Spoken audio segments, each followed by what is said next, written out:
চলুন আজ একটা মজার গল্পের মাধ্যমে নতুন একটা ইংরেজি শব্দ শিখে ফেলি। ধরুন আমাদের কাছে একটা একদম সাদা পরিষ্কার কাগজ আছে। এবার কাগজের এক কোণায় ছোট্ট একটু আগুন লাগলো। দেখুন কাগজটা পুড়তে শুরু করেছে। আগুনটা নিভে যাওয়ার পর কি পড়ে আছে? শুধু ধূসর রঙের নরম গুঁড়ো। আচ্ছা, এই ধূসর গুঁড়োকে ইংরেজিতে কি বলে? চলুন আজ সেটাই জেনে নিই।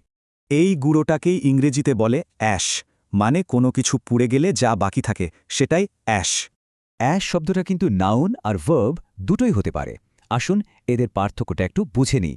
নাউন হিসাবে অ্যাশ মানে হল সেই গুঁড়ো বা ছাই, যেমন আগ্নেয়গিরি বা সিগারেটের ছাই। আর ভার্ব হিসাবে অ্যাশ মানে ছাই ঝাড়া বা ফেলার কাজটা, যেমন সিগারেট থেকে ছাই ফেলা।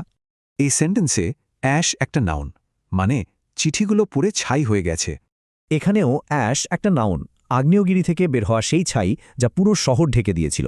কিন্তু এই বাক্যে অ্যাশড একটা ভার্ব, এখানে ছাই ফেলার কাজটা বোঝানো হচ্ছে। ছাই নিয়ে একটা খুব বিখ্যাত কথা আছে, to rise from the Ashes, মানে ধ্বংস থেকে নতুন শুরু।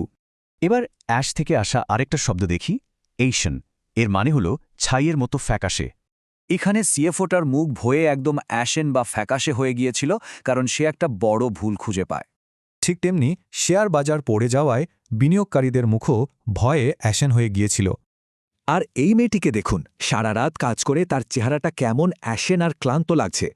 তাহলে সংক্ষেপে আরেকবার দেখে নিই, অ্যাশ মানে ছাই আর অ্যাশেন মানে ছাইরঙা বা ফ্যাকাশে।